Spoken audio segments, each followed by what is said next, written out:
Warahmatullahi wabarakatuh. Waalaikumsalam warahmatullahi wabarakatuh. Alhamdulillah, rabbil alamin, wa bihi nasta'inu ala umuri dunya wad din. Asyhadu an la ilaha illallah wahdahu la syarika lah, wa asyhadu anna Muhammadan abduhu wa rasuluh. Allahumma shalli wa sallim ala sayyidina Muhammadin Sallallahu alaihi wasallam. wa ala alihi wa sahbihi ajma'in, amma ba'du. Jamaah sekalian, salat subuh yang dirahmati Allah Subhanahu wa taala. Puji syukur marilah sama-sama selalu kita panjatkan kehadiran Allah Subhanahu wa taala yang telah memberikan kita nikmat sehat walafiat serta iman dan Islamnya. Ya, alhamdulillah berkat rahmat tersebut yang diberikan kepada kita, alhamdulillah sampai detik ini kita masih dapat melaksanakan ibadah kita kepada Allah Subhanahu wa taala, yaitu melaksanakan salat subuh berjamaah. Mudah-mudahan salat subuh berjamaah kita senantiasa diridhoi dan diterima oleh Allah Subhanahu wa taala. Amin ya rabbal alamin. Salawat dan salam semoga selalu sama-sama kita sampaikan kepada kehariban kita, junjungan kita, baginda Nabi besar Muhammad sallallahu alaihi wasallam, dan juga kepada para sahabatnya, para keluarganya, dan mudah-mudahan kita sebagai pengikutnya yang selalu istiqomah mengikuti beliau. Amin. Amin ya Allah. Jamaah taklim subuh yang dirahmati Allah Subhanahu wa taala. Sebelum kali ini kita mulai, mari sama-sama kita berselawat kepada Nabi. Mudah-mudahan dengan selawat ini kita selalu diberi keberkahan oleh Allah Subhanahu wa taala. Amin ya rabbal alamin. Kita baca selawat 30. Allahumma sholli ala sayyidina Muhammadin tibbil qulubi wa dawaiha wa afiyatil abdani wa sifaiha wa nuril absari wa diyaiha wa ala alihi wa sahbihi wa sallim.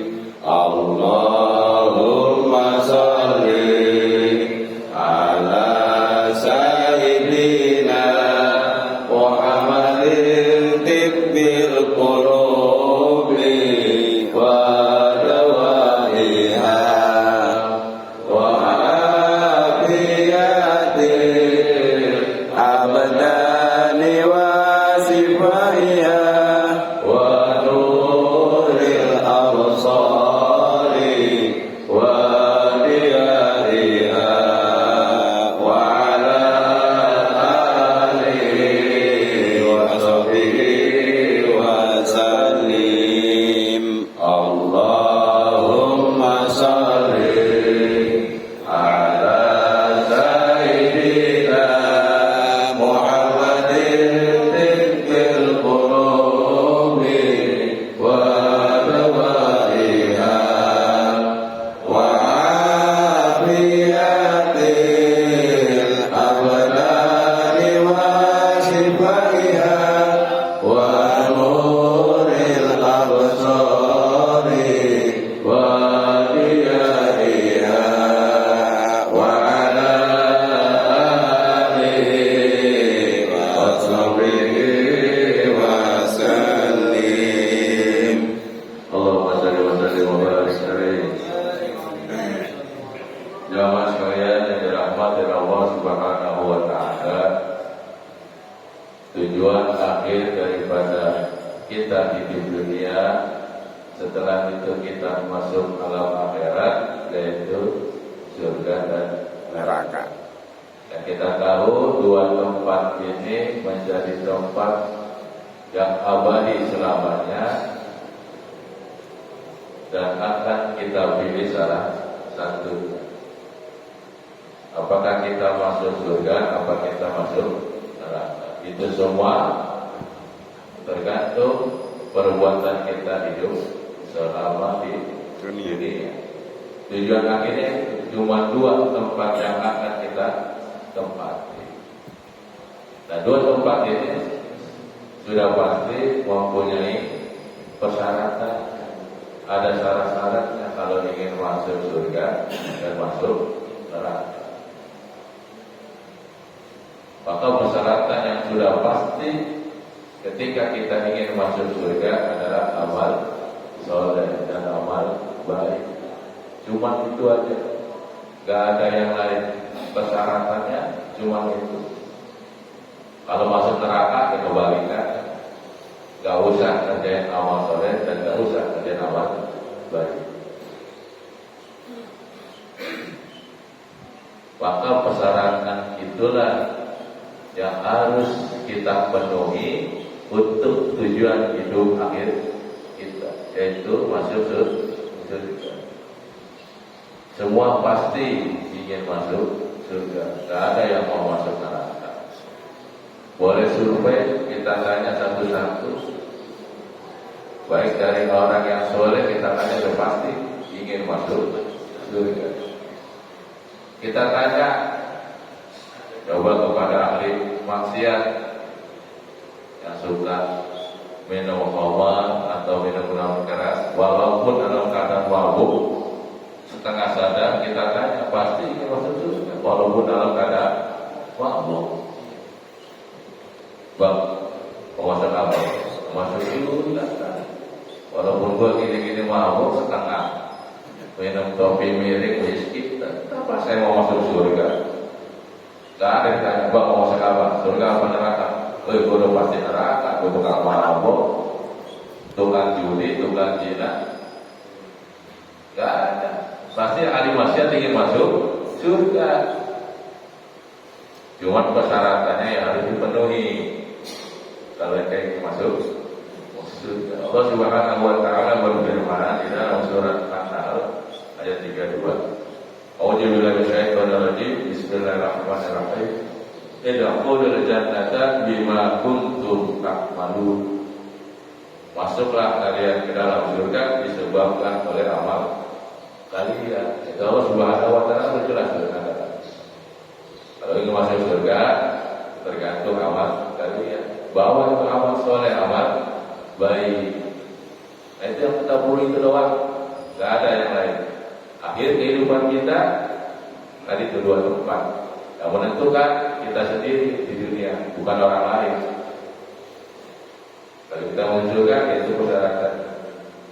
Maka kata Imam Ibnu Qudamah dalam Mukhtasar Minhajul Qasidin, ada 3 hal yang menyempurnakan amal soleh kita, amal baik kita. Jadi biar sempurna. Yang pertama yaitu melakukan sesegera mungkin amal soleh atau amal baik kita. Segerakan. Allahu Akbar, Allahu Akbar, Allahu Akbar, Allahu Akbar. Nah, ketika muadzin ada panggilan sholat, segera siap-siap kita ingin sholat. Mau subuh, zuhur, asar, maghrib, isya. Disegerakan. Jangan sampai kita mendengar azan, sholat, dia masih entah nanti ya, disegerakan. Mau sholat, kita mau amal baik, segerakan. Misalkan kita punya rezeki, mau sedekah kepada orang, segerakan. Disegerakan maksudnya. Jangan ditunda-tunda. Karena ketika kita nanti ditunda, masuklah iblis. Nah, nanti itu akan menggoda kita. Karena iblis, setan ada di samping kanan kiri kita, depan belakang, atas bawah, pojok kiri, pojok kanan. itu akan menggoda kita kalau kita tidak segera. Karena sifat iblis itu akan membuat penyakit yang namanya penyakit taswif, yaitu penyakit yang akan menunda-nunda amal baik kita. Nah, tugasnya iblis kan gak mau manusia berbuat amal soleh, berbuat amal baik, makanya dia menggoda. Ya, barangkali kita dikerjakan di kerjaan, ketika kita mendengar azan zuhur misalkan, ketika kita ingin sholat kan ada aja godaannya. Nanti lingkungan itu banyak kerjaan, nanti bos nanyain, ditunda lagi. Udah 12:30 mau sholat, setan berbisik lagi. Tangguh, belum makan siang dulu. Zuhur masih lama, 2 jam lagi, sampai jam 3. Makan siang dulu, kita makan. Sampai jam 1, baru berbunyi. Takut tuh, saya sudah selesai. Ntar bos nanyain lagi, kerjaan udah selesai belum? Takut, kerjain lagi. Terus, mendekati asar baru astagfirullah, belum sholat zuhur. Nah, 2:30 baru sholat. Nah, itu. Jadi kalau tidak disegerakan, takutnya iblis masuk menggoda. Ketika ada berbunyi Allahu Akbar, Allahu Akbar, kita jawab Allahu Akbar. Ya, setan mikir, karena mau dekat dulu. Hayya 'alas shalah, la haula wala quwwata. Setan pada mikir belum. Nah, ketika selesai, Allahu Akbar, Allahu Akbar, la ilaha illallah, la ilaha illallah Muhammadur Rasulullah. Kita berdoa. Nah, setan itu masuk. Apa ini kita gantung setan godanya apa yang bikin supaya amal dia tidak mengerjakan amal soleh, amal baik ditinggalkan. Namanya seperti itu. Ya syukur-syukur pas asar ada lagi Allahu Akbar, baru ingat. Nah, itu kerja setan, berarti kita nggak sholat zuhur. Jadi cari-cari contoh. Jadi ketika kita sudah mendengar azan ataupun kita ingin berbuat baik kepada seseorang ataupun siapapun, segerakan. Jangan sampai setan masuk nih. Kalau udah masuk, kan tadi kita mau sedekah misalnya, nanti goda lagi. Ntar aja kasih sedekahnya, besok juga masih bisa. Apa yang mau diburu sekarang? Kan digoda terus, ya itu kan, ntar aja dah. Atau besok ke sore, lama-lama lupa, nggak jadi. Nah itu, jadi harus kita segerakan amal soleh kita, amal baik kita segerakan. Nah, yang kedua, kita menyembunyiin amal soleh kita atau amal baik kita. Maksudnya apa? Ketika kita beramal soleh, beramal baik, kalau bisa jangan dipamer, jangan sampai kita dibuat ria.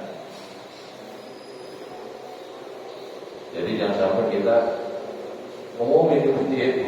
Besok mau sholat tahajud, ya.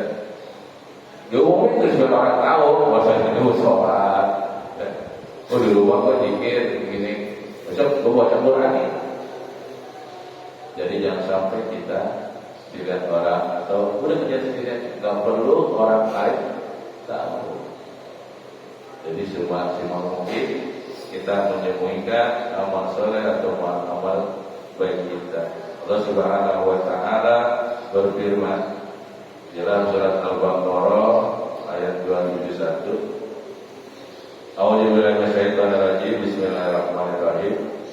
Iktubadu was-shadaqati fa ni'ma hiya wa in tuhbuha wa tu'tuhal fuqara fahuwa khairul lakum. Yang artinya, jika kalian memperlihatkan sedekah kalian itu baik, dan jika kalian menyembunyikan sedekah kalian itu lebih baik buat kalian. Ini tentang sedekah. Jadi sedekah kita perlihatkan boleh, kita tutupi lebih baik. Kalau sahabat Rasulullah SAW, Sayyidina Abu Bakar Siddiq, dia kalau sedekah diam, nggak mau dilihat orang. Tapi kalau Sayyidina Umar kasih contoh mau dilihat orang, nah itu hati-hati tuh. Ketika kita ingin bersedekah, ingin mengajak kebaikan, jangan sampai hati kita goyah. Nanti timbulnya jadi ria. Maksudnya baik supaya ajak beramal kebaikan. Jadi jangan sampai kita kasih sedekah, tapi timbulnya nanti ria. Kita mau ngajak kebaikan, tapi jadi timbulnya nanti ria. Setan kan udah tadi saya bilang dari kanan kiri, depan belakang, atas bawah, dari manapun setan pasti menggoda kita. Jadi kayak kita nanti mengeluarkan sedekah, tapi dikasih tahu ke orang, gue coba masjid tuh 5 juta, tolong diumumin, ya, namanya A, alamatnya B, sebutin ya, kontak anak, tadi di mata, setan tentu ada. Itu orang kaya, masa nggak disebutin, kita nggak terkenal di sini, kalau nggak disebutin mah 5 juta gede. Kalau 100.000 nggak apa-apa, disebutin 5 juta loh. Ya punya hati itu. Tadinya pun nggak mau, padahal nggak usah sebutin ya. Karena ada godaan setan sebutin. Karena nggak usah sebutin namanya, alamatnya aja, sama aja, alamatnya ketahuan. Ya, kalau bisa ditutupi. Tapi kalau dia tidak, insya Allah tidak tergoda oleh setan, boleh. Yang penting tetap ya. Disebutin boleh supaya kita mengajak kebaikan, dalam arti berlomba-lomba dalam hal kebaikan. Tapi hati kita hati-hati, jangan sampai tergoda oleh setan, nanti timbulnya ria, gugur amal kita. Karena sudah ada kata, iya disebutin ini, enak disebutin, nyumbang 5 juta, 10 juta. Nah itu udah terwujud raya setan. Walaupun dalam hati kan nanti kan keluar ya mulut. Kalau udah terucap, ya udah hilang. 5 juta mau masuk masjid, pahalanya hilang. Kan kita cari pahala, sedekah itu sendiri. Kalau untuk catatan ataupun untuk masjid boleh nggak apa-apa, tapi tadi harus mantap hatinya untuk mengajak kebaikan. Jangan sampai yang terjadi dibully dia yang membuat amal kita hilang, kan sia-sia. Apapun amal itu, ketika kita sudah terkena hasutan setan, ya, bukan bisik-bisik kita marah ini mas, bisik-bisik setan. Karena selaku kita manusia, hati kita kan masih lemah, ya. Makanya perkuatlah hati kita, selalu berzikir kepada Allah, berdoa kepada Allah agar terhindar dari namanya godaan setan. Terus kita berdoa, ya minimal kan berdoa, Allah nanti bentengi. Tapi setan dari mana aja pasti masuk dengan kerjaannya dia, supaya ada temennya ntar diterangkan, dia nggak mau umat manusia masuk surga. Kerjaannya begitu, dari zaman Nabi Adam udah berjanjian soalnya, ya. Pokoknya digoda apapun mau. Seorang kiai ke ustaz dia pasti digoda. Tapi tinggal setannya tembus apa enggak juga aja. Kalau nggak tembus dia cari lagi. Dari siapa kayak? Yang penting ada temannya tadi neraka. Dia nggak mau masuk surga. Ya, karena tempatnya setan adalah di neraka. Setan tetap disiksa antar. Cuma sekarang kan hidup bebas nih sekarang cuma hidup bebas sampai dengan hari kiamat. Bebas dia mah nggak dikekang sama Allah, nggak dikasih bebasan. Cuma tergantung diri kita. Allah sudah memberikan kita apa yang sudah diajarkan Rasulullah SAW kepada kita. Nah itu buat penakal setan biar nggak menggoda kita. Nah itu yang nggak bisa dihindarkan oleh kita. Ya makanya kita tetap berdoa kepada Allah Subhanahu wa Ta'ala. Karena Rasulullah SAW bersabda, nanti di akhirat nanti Allah Subhanahu wa Ta'ala akan memberikan naungannya, rahmatnya kepada 7 golongan. Di antaranya itu orang yang bersedekah tapi ditutupi sedekah. itu akan mendapatkan naungan dari Allah Subhanahu wa taala nanti di yaumil akhir. Maka semaksimal mungkin kita selalu berdoa kepada Allah Subhanahu wa taala agar terhindar daripada namanya godaan setan yang tertutup. Makanya sebelum Al-Fatihah kita baca a'udzu billahi minasyaitonir rajim. Artinya ya Allah lindungi aku, berlindung kepada dari godaan setan yang tertutup. Insyaallah Allah akan membentuk kita untuk melawan godaan setan. Insyaallah mudah-mudahan kita selalu diberikan oleh Allah Subhanahu wa taala agar minimal bisa menghindari daripada bisikan setan. Itu yang kedua. Jadi yang pertama menyegerakan, yang kedua menutup amal soleh kita atau amal baik kita, dan yang ketiga tidak memandang amal kita banyak. Jadi amal kita tetap harus, diri kita masih kurang, terus tambah amal soleh kita, amal baik kita terus. Jangan mentang-mentang amal kita udah banyak kita tak mau beramal lagi. Ya mohon maaf, misalkan yang pulang dari haji atau umroh kan pahalanya banyak tuh ya. Kita di Masjidil Haram sekali sholat 100.000. Bayangkan 100.000 sehari berarti 500.000 kali 40 hari. Kalau haji berapa Pak? Itu sendiri dah. Itu banyak tuh takarannya. Ya. Di Masjid Nabawi 1.000 atau banyak kali sehari berarti 5.000 dikali. Kalau di Madinah kan kita kalau haji itu cuma 10 hari. Dikali 50.000. Tambahnya tadi di Masjidil Haram 100.000 udah banyak. Pulang dari haji, pulang umroh, gak pernah sholat, gak pernah amal baik. Kenapa? Merasa dirinya sudah banyak, cukup buat 5 tahun ke depan. Haji, pahalanya buat 5 tahun ke depan. Jadi gak usah apa-apa lagi ini. Pulang haji, ya, bukannya benar pelaksan. Itu tadi gak sholat, pikiran sudah banyak kok. Sholat Masjidil Haram 100.000 kali sehari 500 kali 40 cukup 5 tahun gak usah ibadah. Jangan sampai seperti itu. Justru ketika kita pulang dari sana ke sini makin meningkat. Kita tingkatkan walaupun amal kita sudah banyak, tapi tetap kita merasa kurang.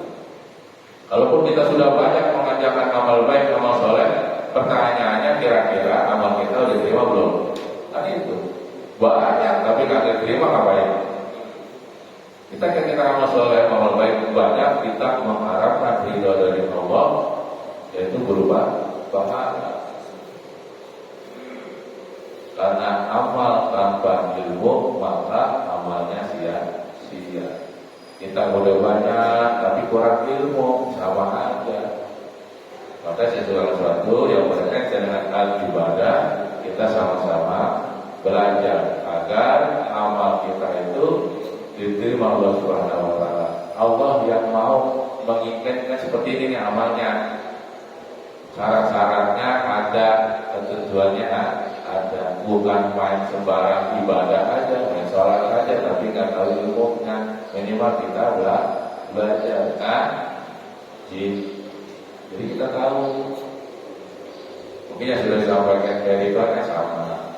Kita sholat, tapi kalau nggak tahu ilmunya sama aja, nggak diterima. Menggugurkan saja sebagai seorang muslim bahwa saya boleh sholat, tapi kan nggak ada hasilnya, sia-sia. Makanya jangan sampai kita beramal tapi nggak diterima oleh Allah Subhanahu wa taala. Nol. Ya nanti soalnya nol, nggak ada hasilnya. Makanya kita tetap berpikiran amal gue masih kurang, tetap ibadah. Jadi kan kita mau maju untuk ibadah. Walaupun kita rajin sholat ataupun baca Quran tiap hari, tetap masih kurang. Jangan sampai ada mengatakan selama sebulan 1 hari 1 juz,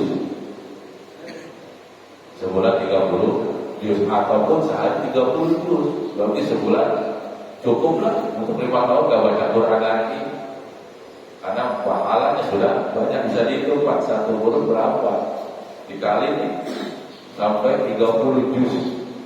Bayangkan Pak, bayangin aja bukan berapa pahalanya.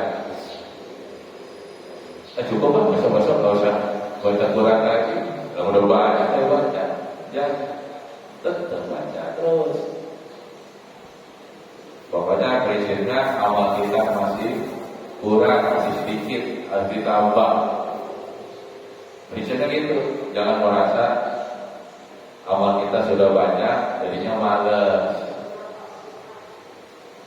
Tinggal nunggu mati, amal gue banyak, tenang aja. Jangan berpikir seperti itu. Kita harus berprinsip masih kurang, masih butuh Allah, masih butuh amal soleh, amal baik. Karena cuma amal itu yang bisa mengantarkan kita ke surganya Allah Subhanahu wa Ta'ala. Gak ada yang lain. Makanya Allah Subhanahu wa Ta'ala, kita bersyukur kepada Allah sampai detik ini masih diberikan kesehatan, kesempatan, masih bisa memperbanyak amal saleh, amal baik. Yang harus kita manfaatkan sebaik-baiknya. Karena umur kita udah di kepala 4 semuanya. Ya, ada masih 20 ada. Pak Haji Pitoyo dari Kota Putih. Tunggu kepala 5 ya. Nah, itu ada waspada 10 tahun lagi. Kita sudah tahu kematian ada di mana. Jadi pergunakan sebaik-baiknya ketika kita masih diberikan kesempatan oleh Allah Subhanahu wa Ta'ala. Karena tidak ada kehidupan kedua kecuali mukjizat dari Allah. Dalam arti ada yang pernah mati suri, itu diperlihatkan oleh Allah, diberikan kehidupan kedua. Nah, kalau kita enak kasih tahu kehidupan kedua, nah, kalau kagak mati selamanya, udah selesai dulu, nah, kelar. Jadi kematian tidak ada yang tahu. Selagi kita diberikan kesehatan, diberikan kesempatan oleh Allah, masih di dunia nih, pergunakan sebaik-baiknya. Jangan sia-siakan. Jangan sampai udah mati baru nyesel. Kita di dunia nih yang sering melalaikan sholat misalnya, jadi kuburan orang yang sudah mati mau balik lagi, mau mengerjakan ibadah sebanyak-banyaknya, walaupun dikasih 5 menit sama Allah misalkan digoriokin 5 menit, dia pasti mau sholat, mau sedekah yang banyak. Rumah dijual-jual lah, mobil dijual lah, yang penting cuma 5 menit waktunya. Nah kita kan sekarang insya Allah masih banyak. Ya mudah-mudahan besok ada pengumuman masjid. Innalillahi wa inna ilaihi raji'un. Ya, kalau udah diumumin itu disebutin namanya tak, siapa yang udah disebutin. Hati-hati. Ya, jadi selagi masih diberikan kesehatan, kesempatan oleh Allah, maka pergunakan amal sebaik-baiknya. Dan insya Allah mudah-mudahan apa yang saya sampaikan manfaat khusus untuk diri saya pribadi, umumnya buat Bapak sekalian. Semoga kita selalu meningkatkan amal soleh kita, amal baik kita, sehingga nanti ketika kita sudah di akhirat, itulah yang akan membantu kita. Mudah-mudahan kita yang hadir pada pagi hari ini di masjid ini, mudah-mudahan kita masuk surga Allah Subhanahu wa Ta'ala. Amin secara bareng-bareng sama-sama, yang bisa kita antri, kita ambil jiwa tanpa antri itu ya. Bareng-bareng ya, kan kita bareng-bareng insya Allah kita masuk surganya Allah Subhanahu wa Ta'ala. Amin. Mudah-mudahan kita berdoa kepada Allah Subhanahu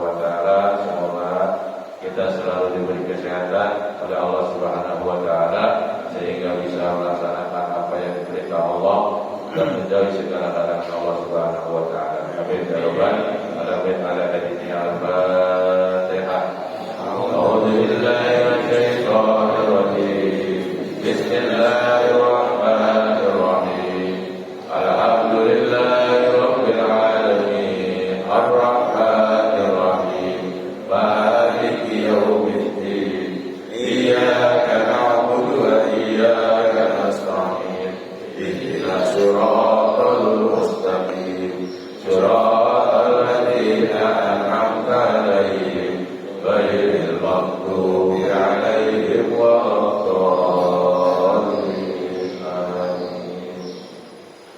Astagfirullahaladzim.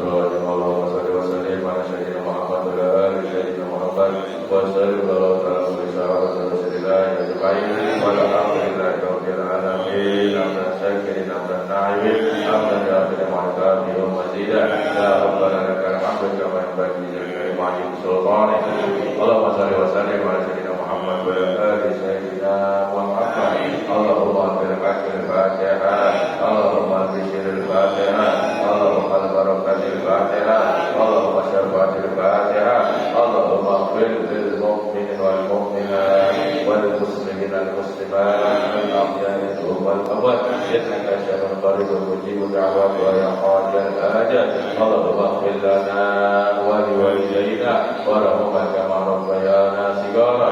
Ya Allah biha ya Allah biha ya Allah biha husnul khatimah.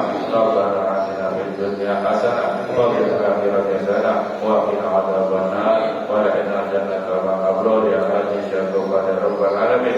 Wa sallallahu alaihi sayyidina Muhammad wa ala alihi wa sahbihi wa sallam. Subhana rabbika rabbil izzati amma yasifun wa salamun alal mursalin walhamdulillahi rabbil alamin. Kurang lebihnya mohon maaf apabila kita berikan hidayah. Wassalamualaikum warahmatullahi wabarakatuh. Waalaikumsalam warahmatullahi wabarakatuh.